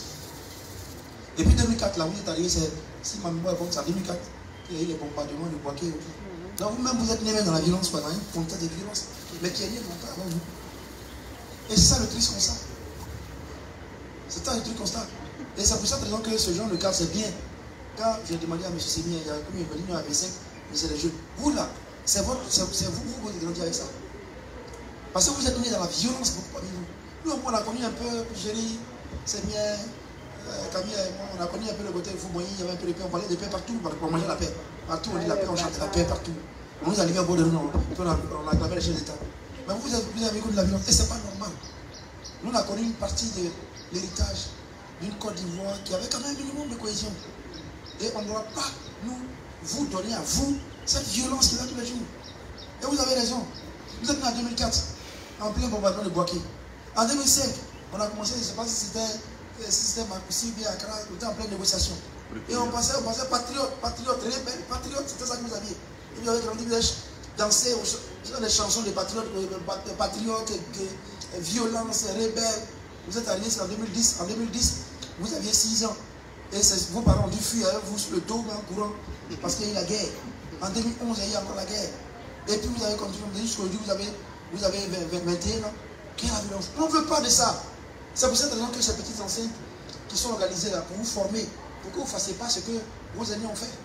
Vous n'avez pas dans la violence. Donc, on peut éviter que vous soyez dans la violence par ça. Et on peut vous impliquer dans la politique. Moi, j'ai commencé ma carrière internationale au Rwanda. Parce que je suis en Afrique du Sud. Mais je vois des jeunes comme vous qui sont dans la politique, à qui on donne des postes de responsabilité. Des jeunes qui ont 27 ans, 30 ans, qui sont ministres, 25 ans, mais qui sont députés. Moi, on m'a nommé préfet à 48 ans. Et les gens disaient, mais les jeunes. Et à 48 ans, Barack Obama était président du grand États-Unis. Mais moi, 40 ans, j'ai estimé qu'il est trop jeune pour ça. Je suis très vieux, j'allais même grand-père. Mais on vieillit aujourd'hui, les gens ne veulent pas partir à la retraite. Les gens vont plus à la retraite. Quand tu vas à la retraite, c'est comme si tu n'as pas travaillé. Les âges sont là comme ça. Mais il faut laisser la paix. Quand un seul individu va à la retraite, ça bloque tout le système pour monter. Et vous devez être impliqué dans la politique. Hier, j'ai reçu 2 grands chefs, anciens chefs d'État, avant-hier. Le président Goodluck Jonathan, le président Yahi Boni, et l'ancien président de la commission de la CEDEAO, le président Ibn Chabas. Et je me suis dit, bon, c'est des gens avec qui on avait travaillé par le passé, qu'on connaît, mais j'ai pris tous les jeunes de haute nouvelle, là, comme vous là, 21 ans, 25 ans. Bien évidemment, vous allez avoir l'opportunité de voir des présidents. C'est ça qu'on doit faire, nous, là. Laissez la place pour que vous aussi, vous ayez cette flamme-là. Vous êtes parti, vous avez vu un président, ça fait un déclic en vous. Et avant, nous, on voyait des grands frères qui venaient, on arrivait 2, ils étaient préfets, ministres, ils étaient à des hauts postes de TG. Donc, c'est ce que nous voulons créer, c'est ce cadre-là. Prenez le temps quand vous venez au vendredi de l'EDH, venez. Parce que vous apprenez, vous parlez aux grands frères, aussi des grands frères magistrats, fonctionnaires internationaux, des animateurs de la vie publique, des organisations, et vous frottez. Donc c'est comme ça qu'on fait. Mais si vous restez là tout le temps en train de vous amuser parce qu'il y a une bière dans le quartier, en train de chercher les petits gars, les petits gars, c'est votre préoccupation. Mais vos amis qui viennent là, ils vont vous gouverner demain, vous allez être jaloux. Ils vont vous gouverner, c'est eux qui vont être au pouvoir. Ou alors vous allez laisser vos amis violents, parce que le gars est parti avoir son argent, on ne sait pas quelle origine, et puis c'est lui demain qui sait faire la politique qu'il est fort. Donc, prenez votre place. Moi, je suis d'accord qu'on nous a marginalisés. Mais nous sommes marginalisés parce qu'on ne voulait pas nous affirmer. Il y a des gens qui me regardent et disent, mais toi tu viens d'où? D'abord tu es jeune, tu n'as pas l'appareil politique, tu es candidat à la présidence de la République. Donc moi je suis d'accord que je suis marginal. Mais pourquoi? Il y a des gens qui sont plus jeunes que moi. Ils connaissent moins le monde que moi. Ils connaissent moins l'État que moi. Ils ont moins d'expérience professionnelle que moi. Quand ils portent treillis militaire, et puis ils accèdent au pouvoir par des voies non démocratiques, on applaudit, on leur met le tapis rouge. Pourquoi? Mais nous qui portons cravate, costume, ou bien jean, casquette, qui avons une expérience dans la gestion de l'État, qui avons un humanisme, une foi dans l'État, qui avons des valeurs démocratiques, quand on dit on va faire une élection pour y arriver, on dit oh, mais lui là c'est un présenteur, c'est pas possible, c'est celui-là il va me faire quoi? Mais vous voulez quoi? Il faut justement qu'il y ait des gens comme nous, comme vous, qui viennent avec leurs valeurs démocratiques, qui accèdent au pouvoir, qui stabilisent, pas les gens qui viennent par la violence. Donc, Guéhi, c'est ça ce message-là. Prenez votre place. Vous allez dans les partis politiques, les gens se réunissent quand ils finissent, vous allez me dire, tiens 1000 francs, tiens 5000. Vous êtes content. Bon, demain, il y a un meeting, hein. C'est un 10 maillots là, tiens. Ou bien tiens les machettes, il faut aller couper. Et puis vous allez dire, mais pourquoi? Dites non à la violence. Mettez-vous, installez-vous aujourd'hui comme des gens qui peuvent être au Parlement. Pourquoi vous pètez au Parlement? Pourquoi vous pètez au Parlement? Pourquoi nous on doit être toujours marginal, attendre? Parce que non, quand tu parles en Nyon, tu n'as pas de respect pour les vieux. Mais non, je dis ça, c'est pas normal vieux. Ce que tu fais là, c'est dangereux. Vous avez compris? Prenez votre place, arrêtez d'être vous-même, d'être magité, on a peur. Tout est gros dans vos yeux. Non, c'est pas possible être président. Mais un président, c'est quoi? Un président, c'est quoi? C'est quelqu'un qui sait coordonner Eric Sémier, il est le président de l'ONG. Mais il y a ces gens qui sont là, il est parti près de 5 mois, 6 mois à l'étranger. C'est combien de mois? 4 mois. Mais ça fonctionne. C'est comme ça un pays. Le premier ministre est là, les ministres sont là. Non, tout se passe bien. Donc, c'est comme ça aussi un député ou un maire. Apprenez à démystifier le pouvoir. Pour en faire quelque chose, il y a une routine, on vient, on gère, et puis on s'en va. Maintenant, mon frère Innocent, oui, mais ça c'est aussi, moi je veux éviter, nous sommes la nouvelle génération. On veut changer les choses. Donc on a foi en tout. Si la commission électorale est problématique, si les listes électorales sont problématiques, s'il y a des situations difficiles, ce n'est pas la raison pour laquelle on se met de côté. On va y aller. On va y aller. Il y a passé en prison 2 fois. Mais là, tu l'as envoyé, il fait tout longtemps. Là, c'est parce qu'il y a eu un moment de privation de liberté que le combat s'arrête. Non. Lui, il aime bien le droit. Il a quitté la magistrature. Mais il s'est dit, j'ai quelque chose à apporter. Je vais apporter la justice à un autre niveau. Et puis il change de trajectoire. C'est justement parce qu'il y a un problème qu'il faut y aller. Il ne faut pas rester les gens qui disent non, non, c'est celui-là, peut-être qu'il y a quelqu'un qui pisse dedans, puisque. Maintenant les gars, nous sommes la génération de combat. C'est nous, on veut changer. Et pour changer, il faut aller. Même quand c'est pas c'est difficile, il faut aller. Mais si nous sommes à côté, vous dites, ça là vraiment, c'est sûr que ça ne va pas aller. Non, ça ne va pas aller. Et ceux qui sont là, qui ne veulent pas changer, ne vont pas changer. Ils vont rester. Nous, on veut changer. Même quand c'est difficile, même quand il y a la boue, même quand il y a le feu, on va y aller pour changer. Vous avez compris? Soyons dans l'esprit de changer malgré les difficultés. Et non pas de nous résigner. Bon, tu sais, politique, c'est dangereux. Toi, ils vont te chasser, ils vont te tuer demain. C'est comme ça qu'on fait depuis demain. Il y a des baladiniers qui vont être maires de votre localité. Il y a des ignares qui vont être vos députés. Et c'est eux qui vont aller parler. Et puis vous êtes assis, vous dites, moi j'ai eu mon master, j'ai eu mon PhD à Harvard. J'ai eu mon PhD à Harvard, mais tu as assis dans un petit bureau obscur ici. Voici un plaisantin du quartier. Parce qu'il a l'argent, c'est lui qui est au Parlement à ta place, c'est lui qui fait les lois. Donc changez ça. Mettez dans une dynamique de combat, et de combat au sens noble, hein, de foncer vers les portes qui sont fermées, vers l'avenir que vous prédisez obscur. Pour obtenir ça. C'est comme ça que ça s'est passé partout dans le monde. Que les jeunes ont une foi en leur avenir, ils sont arrivés. Et peut-être pour finir, comme on parlait tout à l'heure, c'est comme ça que moi je dis ça partout. Moi je suis d'une famille très pauvre à Dabou ici, je suis né à Rhodes. Je ne sais pas s'il y a des Dabou, il y a des Dabou ici. Il n'y a pas de personne Dabou. Il a honte de dire qu'il a Dabou. Non, je n'ai pas honte. Je ne connais pas bien le... Moi je suis à Dabou, je suis né de Dabou, je suis natif de Dabou. Allez-y à Rhodes, allez voir la maison dans laquelle je suis né. Ça fait pitié. Mais je me suis dit, quand c'était difficile de manger. Mais je dis, mais pourquoi? Donc, moi j'ai des enfants, il y a des amis, leurs parents les envoient à l'école en voiture, ils mangent matin, midi, soir. Moi je ne mange pas. Et comme je ne mange pas, je vais rester derrière, et ils vont me prendre demain. Jamais. Donc, le jour où je ne mange pas, c'est là que je dis. Et puis moi, pour me venger là, et ils mangent à midi bien là. Moi je suis premier en classe. Vous mangez, mais moi je suis premier en classe. Oui. Oui, bien. Et c'est comme ça que j'arrive. Donc aujourd'hui là, vous nous voyez en porte costume, cravate, on voyage en avion, on est content là. Mais derrière c'était dur. C'était dur. Vous, même si on vous raconte, même peut-être c'était pas nous, on va piquer, on va pleurer. Ce que tu dis là, c'est pas vrai. On ne peut pas vivre comme ça. Mais c'est ça. Le message, c'est qu'on fonce. Ne vous laissez pas abattre par les difficultés parce que demain peut être toujours meilleur que ce qui est passé. Foncez à la porte là. Foncez, imposez-vous dans le respect des règles. Dénoncez ce qui est annoncé. Affirmez votre personnalité. C'est comme ça qu'on vous le marque. Ok? Je prends encore le cas de votre soeur Michel Balé. Avant 2005, 2020, qui nous a Michel Balé? Moi, j'ai préféré la vie. Il y a une femme qui a fait beaucoup de bruit. C'est qui même sa femme là? 5 ans d'activisme et d'action sur le terrain, on va lui dire que c'est un nom. Quand on dit Michel Balé, parce qu'elle a voulu que son nom soit là au registre de la défense des libertés et des droits des gens. C'est la même chose. Il y a des gens ici qui ont des entreprises, ils ont commencé là, ce mec a fait dire, toi, il y a trop de specs qui ça n'a pas marché. Mais il y a installé, il y a des gens qui ont des entreprises, des start-up, parce qu'ils ont eu foi, c'est fort. Donc on vous demande d'avoir foi et d'avancer. Donc, innocent, c'est le message, c'est dur, mais on y va. Et on va gagner si nous touchons à cette foi. Ok? On va passer à la question suivante. Et là, comme on est abordé par le temps, on va demander à M. Béchanteau Millier de synthétiser cette question. Beaumont Ange, donc M. Beaumont Ange, après lui, M. Kado Alissé, et puis nous finirons ce round avec Kofi Kado. Ok.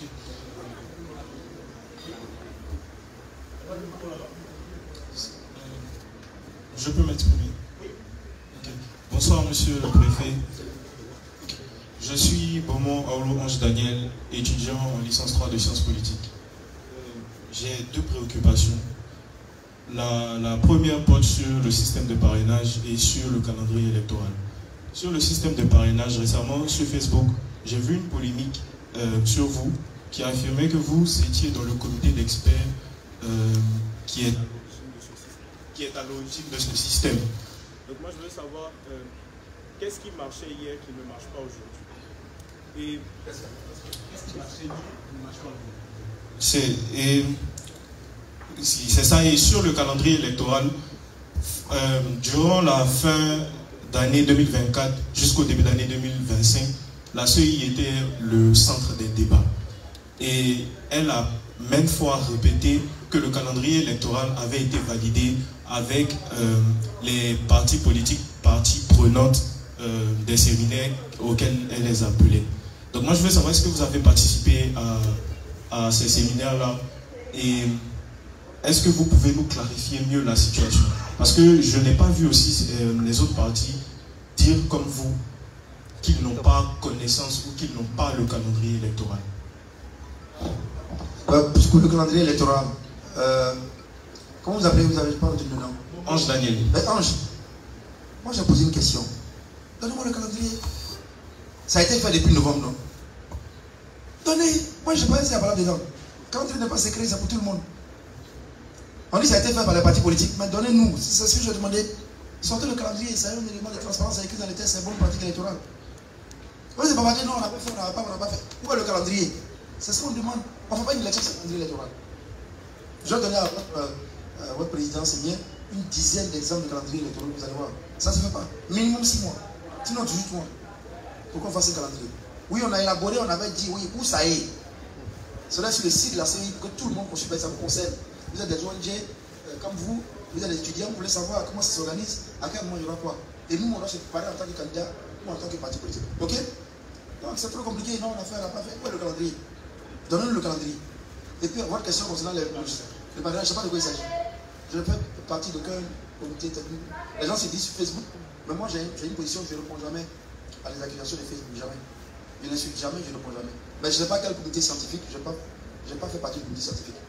Mais depuis 2023, j'en étais déjà sur des questions, sur beaucoup de questions électorales. Mais c'est maintenant que vous comprenez ça parce que c'est la période électorale. Mais je n'ai pas fait partie d'un comité quelconque sur les questions du parrainage. D'accord, permettez-moi de poser la question. J'avais deux préoccupations. Non, on va prendre cette première d'abord, permettre aux autres de réagir pour que ça s'accepte. Le prochain nom rapide. Kalou Anissé. Anissé Kalou, politique junior. Ma question. C'est votre deuxième question? Bon, s'il vous plaît. Ma deuxième question? Non. Vous aviez déjà posé une question? Non. Ok, allez-y. Monsieur Vincent Toubé, candidat président, je dirais, a dit tout à l'heure dans son allocution qu'il y a plusieurs points qui le lient à monsieur Assali Tchemoko. Et parmi ces points, il y a notamment des réformes sociales qu'il partage. Et moi, j'aimerais savoir, parce qu'on sait très bien qu'on ne peut pas avoir une réforme sociale salvatrice lorsque la corruption bat son plein. Quel est le cadre normatif et institutionnel que vous comptez mettre en place pour étouffer vraiment la corruption en Côte d'Ivoire? Kofi Tana. Monsieur Kofi Tana. Vous vous présentez et puis question succès. D'accord. Bonsoir à tous. Bonsoir M. Vincent Toubé. Je suis Kofi Tana Cefas. Ma question portera sur un cadre juridique. Ça tombe bien vu qu'il y a nos professeurs, nos dévanciers qui sont là, on fait le droit, et nos condisciples aussi, et même vous. Ma question est celle-ci. On sait très bien qu'en Côte d'Ivoire et en Afrique, il y a ce qu'on appelle un régime type présidentialité, c'est-à-dire que le président de la République a même mise sur toutes les sphères du pouvoir, donc le législatif, le judiciaire et même l'exécutif aussi, en tant que lui. Bon, ma question est, est-ce que, en arrivant au pouvoir, vous allez essayer de proposer un projet de modification de la Constitution qui permettra de limiter les pouvoirs du président de la République, de sorte à ce que toutes les sphères soient indépendantes, parce que on le sait très bien, on se dit qu'on est une république, une république de Côte d'Ivoire, mais dans le républicanisme aussi, il y a ce qu'on appelle la séparation des pouvoirs. Et on le remarque aujourd'hui, il n'y a pas de séparation réelle du pouvoir. Donc, on parle de séparation souple. Mais est-ce que vous, arrivant au pouvoir, vous allez mener, vous allez proposer un projet qui permettra de limiter le pouvoir de l'exécutif et de rendre chaque pouvoir indépendant, réellement indépendant, au sens propre du terme? C'est ma question.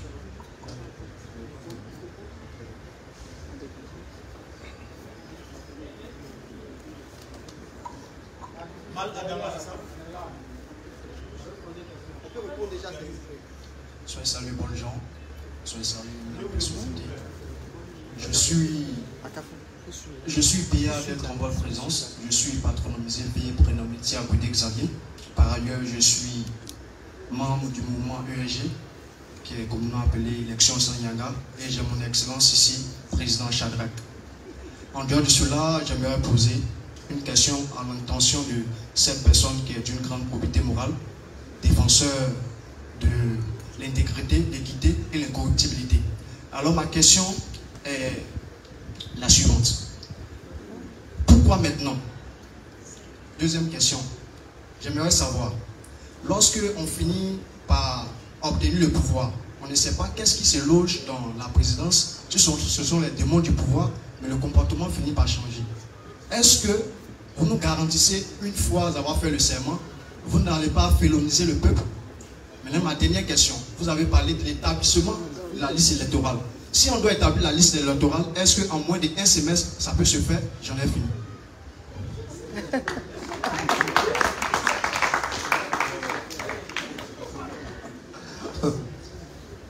On commence à se réveiller là. Alors que c'est déjà fini. Je commence par la dernière question. L'établissement de la liste électorale, on parle de réforme. Réforme, ça suit le long terme. En l'heure actuelle, il faut 3 ans.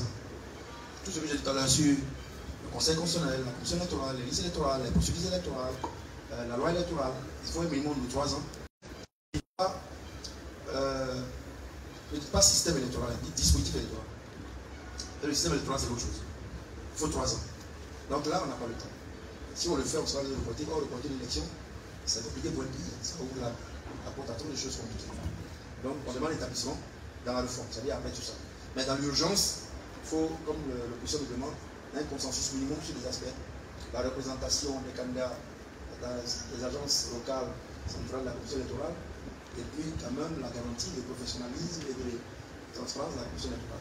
Bon, maintenant, la félonie, c'est vrai, mais je préfère là, c'est le président de la République, c'est son territoire, c'est ça. Mais je n'ai pas été félon. Hein. Je n'ai pas été félon. J'étais préfet. J'étais directeur de cabinet également de la même bataille. Avant ça, j'étais directeur international. Mais j'ai vu que mes principes jusqu'aujourd'hui. Donc, la félonie, tu pourras donc parler, je pense que c'est une question d'éducation, c'est une question d'esprit, de rapport avec Dieu aussi, ça je crois aujourd'hui. Le rapport avec Dieu, hier j'étais content quand j'ai dit avant-hier, à Goodland, Jonathan, il a fait ses mandats, il est parti. Aujourd'hui, il fait la paix en Afrique. Il y a Ibouni également, il a fini, même il a essayé de revenir un peu par les élections législatives, c'est difficile, mais il est parti. Donc, aujourd'hui, c'est une question d'éducation que vous devez avoir. Le rapport avec le pouvoir est trop mortel en Côte d'Ivoire. Vous avez même un ministre comme Sadi et Ambia. Il y a 18 personnes autour de lui, il y a le comptable, il y a Cécile, il y a Cortège, tout. Donc ça fait que perdre le pouvoir, c'est perdre sa vie d'une certaine façon. Et c'est ça qui crée cette accoutumance au pouvoir. Moi je ne sais pas, je ne connais pas ça. Vous avez connu ça. J'étais préfet, je connaissais ma voiture. Déjà même, il y a quelqu'un qui était avec moi quand j'ai pris cette salle. D'ailleurs même je partais, je prenais des taxis, personne ne me reconnaissait parce que quand je quittais la tenue en signe, on ne me reconnaît pas. Ma vie n'a jamais changé. Donc souvent je me dis c'est une question d'éducation personnelle. Voilà, c'est pas d'être de s'accrocher, ou alors parce que je suis ministre, je suis DG, j'ai l'argent, j'ai des privilèges. Donc, moi je pense que c'est vous là qui devez apporter. C'est pour cette raison qu'il faut changer cette relation, le pouvoir doit devenir ordinaire. Donc, il faut qu'on ait les privilèges des gens qui sont à la République. Je vois plein de cortèges tout le temps, tout le monde en cortège. Directeur du service, tous ceux, pourvu qu'il y ait un peu de respect, il y a un cortège. Et tout ça, ça crée cette relation mortelle au pouvoir. Parce que si tu n'es plus au pouvoir, tu seras en état d'embouteillage parce que tu n'auras plus de cortège. Donc, la félonie est due à la relation. Et je crois les valeurs qui ont fait que j'ai mon itinéraire qui est le mien. Et donc, pour ça, je suis inquiet. Ok, c'est bon? Comment? Non, pourquoi maintenant? Pourquoi maintenant? Parce que maintenant. Oui, pourquoi maintenant? Parce que maintenant. Il y a un temps pour chaque chose. Il y a un temps. Vous avez 21 ans, 22 ans, pourquoi on ne fait pas la politique maintenant? Pourquoi maintenant? Parce que maintenant. Parce que le temps est arrivé. Parce que je pense que ce temps-là, il doit être mis maintenant pour les nouvelles valeurs que nous sommes devenus dans la politique. Et je vous invite à le faire. D'ailleurs, je lance un appel à vous, parmi vous tous. J'ai un petit comité de jeunes qui vont s'occuper de la sensibilisation des jeunes, mais également de notre discussion au haut niveau. Rejoignez nos comités, nous. Ils sont avec nous là. Chaque fois que je vais rencontrer des hautes personnalités, c'est eux qui sont avec nous. Vous voulez apprendre ça? Parce que moi, j'ai pas eu la chance d'avoir des gens qui me donnaient ce contact là quand j'étais petit. C'est quand je suis rentré dans le cabinet qu'on m'a donné la chance de rencontrer des gens. Donc, rejoignez également vous. Pourquoi maintenant? Parce que c'est maintenant. En anglais, on dit the time is now. Ça va être maintenant pour moi aussi. Bravo, c'est maintenant pour vous aussi ça. Et ça se voit que c'est maintenant pour vous. Ça se voit parce que vous avez commencé à voter costume, cravate, vous aussi. Hein? Donc, il ne faut pas vous passer aussi, vous serez tenté par la félonie envers le peuple. Hein? C'est maintenant. Il y a un temps. Soyez plus tôt. Nous, on est trop vieux pour nous maintenant. On est les plus jeunes, on est les plus jeunes. Mais quand même. Moi, j'ai 55 ans, ça dit tout le monde à 49 ans. On est quand même un peu vieux. Hein? On dit les jeunes, vieux, tout le temps tu te bats chez vous blancs. Maintenant. Pourquoi? Parce qu'on a vieilli notre classe politique. Vous rentrez maintenant. Et je profite pour lancer un appel. Hein. Mon QG à Coco du Centre, on a des jeunes là. Ils ont 20 ans, 23 ans, 24 ans. C'est bien, je suis en train de. Là, c'est pour ma publicité un peu quand même. Donc, venez. Venez faire politique. Nous, on n'est pas parti politique. Venez faire politique avec nous. Comme ça, vous allez vous rôder. Demain, vous pouvez aller au PSI, au PDC, au RHP. Mais venez apprendre comment ça se fait un cheminement présidentiel, une élection présidentielle. Comment les décisions, comment on crie, comment on se répand, comment on n'a pas d'argent, des moyens. Et puis comment on est torpillé. Et comment on nous cambriole, parce qu'on a cambriolé mon bureau 3 fois en 2 semaines. Tout ça fait partie de l'expérience. Et puis vous apprenez à avancer. Ok? Maintenant, la question de corruption, Anissé, c'est très important. Je pense que tous ceux qui sont là dénoncent ça tout le temps. Hein. C'est pas seulement une décision, c'est l'ensemble du processus d'organisation des systèmes de paiement dans la fonction publique. Le système judiciaire, les institutions qu'on met en place. Donc moi j'ai fait travailler sur des programmes de corruption de 2011 à 2013 dans les pays de l'Afrique de l'Est, notamment au Kenya, en Ouganda et c'était en Tanzanie. Mais la corruption, c'est pas les décisions phares pour dire on prend, je le mets en prison. Si vous prenez, je le mets en prison. Celui qui est venu à sa place, vous allez le mettre en prison également. Celui qui va venir, vous allez le mettre en prison. Parce que selon tous ces voleurs, tant qu'il n'y a pas de système mis en place pour leur permettre de rendre compte, bien qu'il y ait un organe indépendant pour les regarder. Donc c'est un ensemble de réformes. Ce n'est pas que juste prendre les gens et les mettre en prison. C'est le système judiciaire, c'est la gouvernance de nos administrations, c'est l'éducation des peuples, c'est la monétisation, la dématérialisation des actes de paiement. C'est beaucoup de choses comme ça qui font que la corruption descend. Mais ce n'est pas une décision juste. Ça, c'est coup de poing, on arrive un beau matin, parce qu'on met des comptes, on met les comptes, les gens les met en prison. Donc c'est un peu plus compliqué que ça. Et ça, nous avons ça dans notre programme parce que nous avons aussi cette perspective. Maintenant, enfin, sur la question du système de présidence, vous savez, cette question, hein, pour moi, le système n'est pas un problème. Mais c'est la gestion du système qui est un problème. Parce que si je suis président et que je sais que les gens mettent les gens en prison sans jugement, je n'ai qu'à dire, ne le faites pas. Parce que ceux qui défendent moi, c'est la police. Dans la séparation des pouvoirs, c'est la police dans la gendarmerie, c'est l'exécutif. Moi, je dis à mon exécutif qu'on ne le fait pas. Maintenant, le judiciaire, lui, il gère son côté, il rend la justice. C'est un peu ça qu'on a un régime parlementaire, premier ministre issu de choses du présidentiel, c'est qu'il y a de la sobriété dans la gestion du pouvoir. Et tous les pays démocratiques, ils sont partis sur la sobriété des présidents qui disent ça, on ne fait pas. Je sais, j'ai appris que c'est parce que non, chez moi, on ne fait pas ça. Faisons attention. On caporalise les médias d'État. Les gars, c'est un peu criard. On a compté au journal télévisé, on a eu 27 minutes, 30 secondes sur nos activités. Et puis le projet a eu 2 minutes, 30 secondes sur les 30 minutes du journal télévisé. C'est un individu. C'est ça. Et c'est pourquoi je parlais de valeur morale. Vous allez vous dire ça, on ne fait pas. Moi, j'ai été préfet, non. Vous pouvez prendre des gens qui mettent en prison, et arracher des choses à quelques personnes, et juste autonome comme ça. C'est pas la force des hommes. Voilà qu'on parle de George Washington, on parle d'Abraham Lincoln, on parle des gens en France, des grands noms. Parce que ces gens, ils ont porté quelque chose, ils ont eu de la sobriété dans la gestion et dans le pouvoir. Vous comprenez? Donc c'est ce que nous promettons. D'abord, la sobriété, ce n'est pas le système qui est, c'est l'homme par rapport au pouvoir et comment il garantit, comment il sait répondre par exemple. Macky Sall est parti du pouvoir. Il y a des leviers culturels au Sénégal. Oui, ils disent attention, il ne faut pas y aller. C'est vrai, il faut partir parce que ça va faire plus de dégâts que d'honneur. C'est ça. Et c'est ce que nous voulons apporter. Qui est quand même de la réserve. Mais les gens dans les pouvoirs, ils ont tout. Il y a des gens ici en Afrique là. Ils tuent tout le monde. Ils mettent tout le monde en prison. Ils envoient les gens en exil. Ils les privent de tout, les tabac. Et puis, à où ils les tuent. Actuellement, nous connaissons le jeune succès Masra qui est en prison. Pourquoi? Parce qu'il y a des accusations qui ont fait ça. Et il y a beaucoup de présidents comme ça en prison. Même chez nous, ici, il y a des gens aussi en prison. Et on dit, on peut gérer sans ça. Et c'est ça qui fait que vous avez peur. C'est à cause de la violence. Même vous, le monsieur qui dit les prêts là. Demain, si ton papa apprend que tu as fait le PPAC, le RGB, il va crier sur toi, ah, c'est dangereux politique. À cause de ça, à cause de cette violence. On peut faire du champ politique où les gens viennent, ils travaillent, ils font les idées, puis ça va. Donc c'est cet espoir que nous voulons apporter à la Côte d'Ivoire. Et on veut que vous nous suiviez dans cet espoir. Parce que c'est l'homme qui change un peuple. Un peuple ne change jamais automatiquement. C'est les hommes qui ont une vision, une valeur, qui changent un peuple. Et soyez ces hommes et ces femmes-là qui veulent changer le peuple par votre courage. Ok?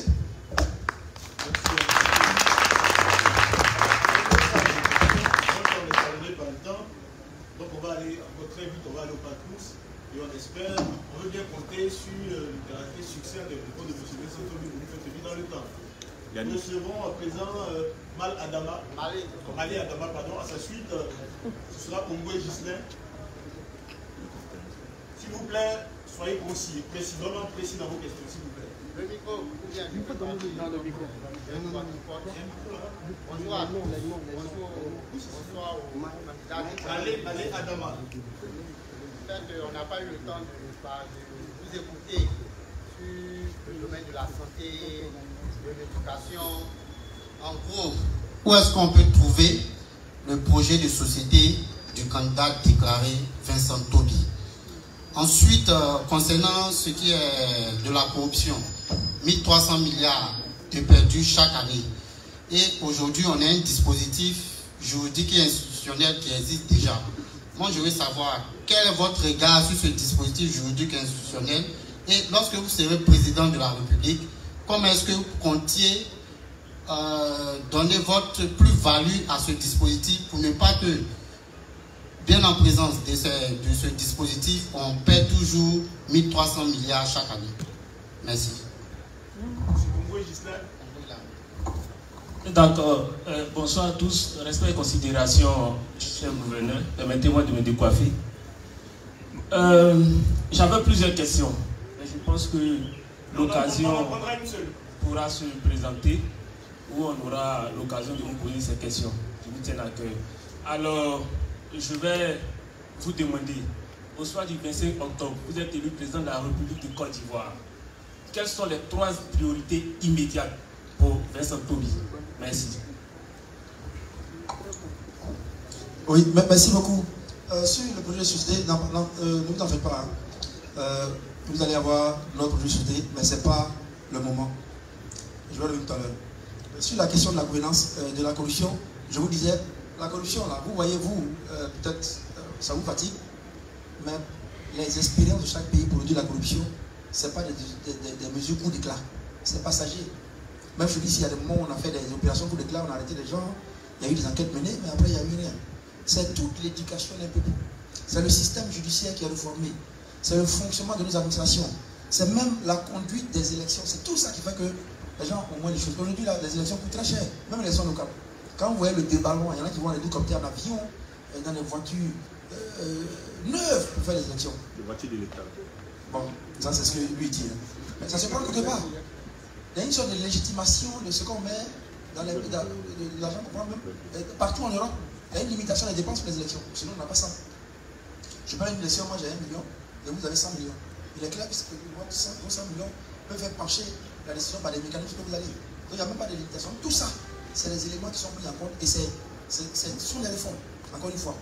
C'est la constitution, ce sont les lois, c'est les attitudes des fonctionnaires, c'est comment on contrôle les systèmes de paiement, comment on contrôle les caisses d'État, comment la Cour des comptes rend ses rapports, comment l'inspection d'État dirige des enquêtes, comment en interne il y a ce qu'on appelle en anglais le whistleblowing, c'est-à-dire que les gens puissent dénoncer ce qui se passe, ou alors le nez manché lui dit attention, lui il a un niveau de vie qui n'est pas normal, alors il a fait ça.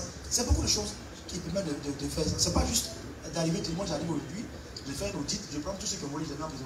Et ils vont revenir, ceux qui sont là même ceux qui courent souvent pour aller au pouvoir, eux aussi ils cherchent pas. Vous il n'y a pas beaucoup de partis qui parlent de lutte contre la corruption. Hein. Parce que personne n'a mis les déranger quand il va arriver là-bas. Pourquoi? Personne n'a mis les déranger quand il sera là-bas, non? Je n'ai pas entendu beaucoup de partis encore qui disent nous on est contre la corruption. Pourquoi? Non, c'est ça qui tue. Parce que quand on parle de corruption, ce n'est pas souvent l'enrichissement. C'est le fait que si on a une situation qu'on doit prendre deux